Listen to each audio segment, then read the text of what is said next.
मणिपुर थोकिबा थौदोक की पाव ताबदा ब्रिटिश बोंदी सिंबु कन्ननबगिदमक तरानिथोई सुबा मद्रास इन्फेंट्री की लेफ्टिनेंट ग्रांट मार्च कुनिपानदगी तमु थादोकलमी तरानिथोई सुबा मद्रास इन्फेंट्री की सिपाही यांखई अमसुंग निफुनिथोई सुबा गुरखा राइफल्स की सिपाही कुंथ्रा पुन्ना सिपाही मरिफु लोइनरखी बोंदीदा लेबा ब्रिटिश सिंबु थवाई कन्बीननबगिदमक अमसुंग तेंगबांग बिनबा इम्फाल पांगलकपा लंबीदा थौबाल अथोकपमदा थुंगलबगा मैतै लानमी सिंगना मखोइबु थिंगदुना नुमित तरानी कोइसिनदुना थमखि मदु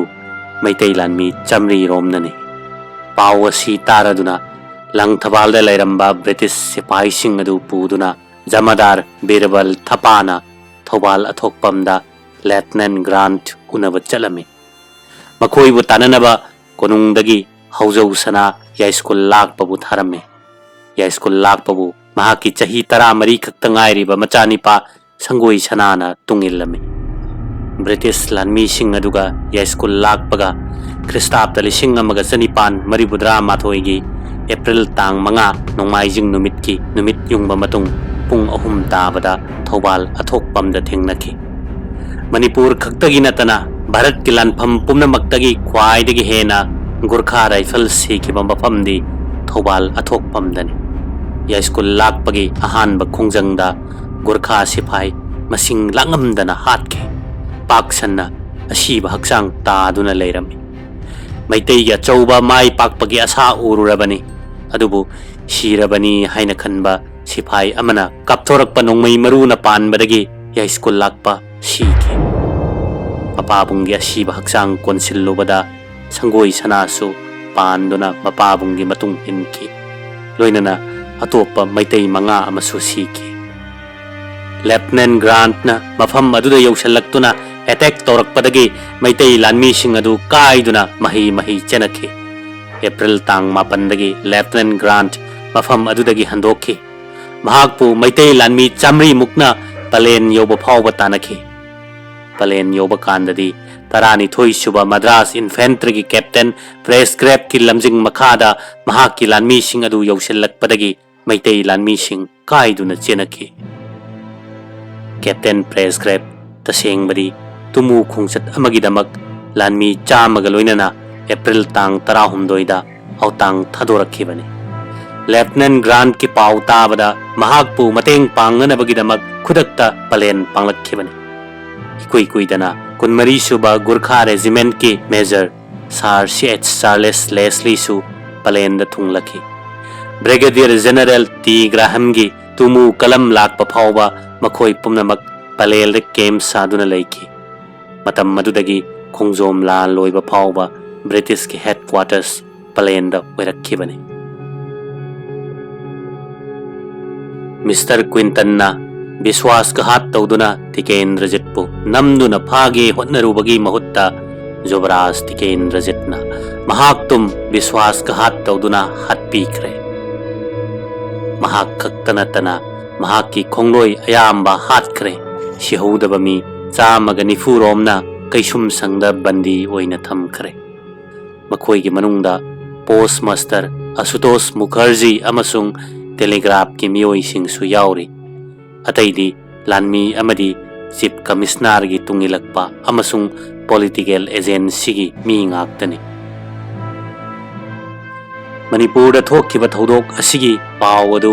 भारत की गवर्नर जनरल अमसुंग वाइसरॉयना ख्रिस्ताब्द 1954 मार्च की तांग 19 नोंमाइजिंग नुमित्ता तारमी मतम मदुदा महाक नैनीतालदा लेरमी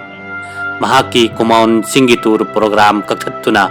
सिमलादा हलक्की अमसुंग खुदक्ता वाइसरॉय इन काउंसिल की मिफम कौदुना हिरम मसी खननैनखी बंदीदा लैरिबा ब्रिटिश ऑफिसर सिंग अमसुंग लानमी सिंगी मपुनसी कन्हौनबा अवांग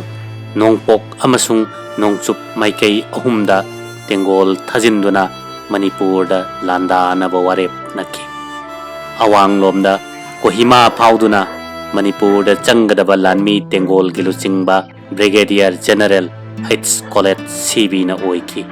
नोंगपोक लोमदा तमु फाउदुना चंगदबा तेंगोल गिलुचिंगबा ब्रिगेडियर जनरल टी ग्राहमना ओइकी नोंचुप्लोमदा सिलचर फाउरगा चंगदबा तेंगोल की लुचिंगबना लेफ्टिनेंट कर्नल RSF रेनिकना ओइकी कलम अहुमक की लुचिंगबा ब्रिगेडियर जनरल H कोलेटना ओइकी सिलचर कोहिमा अमसुंग तमु कलम अहुमना मथंग सिटना एप्रिल तांग मंगा कुन अमसुंग कुनहुमदोइदा चंगसिनखी पनबा याय मदुदी तमु कलमना लाक्ट्रिङै ममांगदा तरानिथोई सुबा मद्रास इन्फेंट्री की लेफ्टिनेंट CJW ग्रांट की मखादा कैप्टन प्रेस ग्रेप अमसुंग मेजर चार्ल्स लेस्लीना केम तौदुना लमयानबा फोर्स ओइना लेरक्खिबनी कमदौना चंगसिनगदगे हाइबगी पाउ कलम खुदिंगी जनरल ऑफिसर कमांडिंग न पीखी गवर्नर जनरल नसु GOC दा एप्रिल तांग 16 असुमना पाउताक पीखी मणिपुर दा ब्रिटिश अथॉरिटी थमनबा मणिपुर लौसिल्लबा मतुंगदा लेफ्टिनेंट ग्रांट अमसुंग कैप्टन प्रेस ग्रेप अनिमकपु लेबाक अदुदा थंबा ताबने करिगुम्बा मओंग अमतदा यानबा पुरक लोइदबने मरम चादना चंगजरकपसिंगबु लूना चाना तौरोइदबने मखोइगी पुंसी कनबिगे हाइबा थाजबा पीरोइदबने मिहातपदा यावी हाइबा चिंगनबा मिसक नत्रगा सरौ सिनबा यावी नत्रगा हातपदा हुकुम पीरुबा मी नत्रगा लालहौबदा लमजिंगलुबा मी अइगी मांगदा विचारगी दमक पुथोकदबने निंगथौ ओइरिबा नत्रगा भाकी इमुंग मनुंगी कनागुम्बा अमबु फारबदी ऑफिसर अहुमगी कोर्ट पुथोकदबने ऑफिसर अहुम अदुगी मनुंगदा अमदी पॉलिटिकल ऑफिसर ओइगदबने फारसी तौगदबा लैरबदी इंडिया गवर्नमेंट के अयाबा लौगदबने मराल लैरबदी दंदी मिया ममांगदा पीगदबनी कोनुंगी सरुक खरा मांग तखनगदबनी प्रजा सिंबु तानबा नत्रगा अवाबा पीबा तौरोइदबनी मराल पीबा खुदिंगमक चुम्मी हाइना लौगदबनी मखोइबु दंदी पीबा कांदा मिचंग मिखाई नाइरोइदबनी अदुगा अमुक कलम अहुमगी लुसिंगबा ब्रिगेडियर जनरल H कोलेटना कोहिमादगी एप्रिल 19 असुमना लाउथोखी मणिपुर की खुलाई पाइबा लानमी सिंगना ब्रिटिश सरकार अमसुंग मागी लानमी सिंगबु थिंगबा मरमना लेबाक असिना भारत की महारानी की मायोक्ता फोंगना लान हुबगी मराल लैरे महाराज कुलचंद्र सिंगी लेबाक ngakpagi थौरम लोइरे हाइना लाउथोकली अमसुंग ब्रिटिश सरकार की हुकुम अमा फंगद्रि फावबा अहाकना अथोइबा लेबाक ngakpa अमोइना इथौदांग पांथोकने मसिगिसु मथक्ता अहाकना चंगसिलकपा सिबु थिंगदनबा खंगहले कोनुंग लौसिननबा लालहौबगी लुचिंगबा नत्रगा लालहौनबा इनसिनबा मियोइसिंगबो मतिक चाबा दंदी पीननबा अमसुंग ब्रिटिश की प्रजाबु नमथाक तौदुना हातखिबगा मरी लैनबा मियोइसिंगबु दंदी पीननबगिदमक अहाक मणिपुर लाक्लेबने था सिगी तांग 14 जनरल कोलेटना मयांग खांगदगी कुलचंद्र महाराज ता सिथी अमा पीरक्खी परोलदी मणिपुर फादुना थमलिबा ब्रिटिश प्रजा पुनमक खुदक्ता थादोकनबा हुकुम तौरी मियोइसिंग अदुगी खुदोंग थीबा थोक्तनबगी दाई नहाक्की ओइगदबनी अमसुंग मखोइगी करिगुम्बा अमांगबा थोक्लबदी नहाक्की नथवाई लौगनी अदुगा ख्रिस्ताब्द 1974 की एप्रिल की तांग 19 नसामक अइंगोंदा चंगजगदबनी नहाक नसामक चंगजरकलबदी नहाकपु विचार तौगनी तौइगुमसुंग नहाककी नथवाई कनबिगनी हाइन वासकपदी ngamloi जनरल कोलेट की वारोल असिगी मतुंग इना कलम अहुमक एप्रिल तांग 19 पुन्ना नोंगमतदा इम्फाल यौसिलक्खी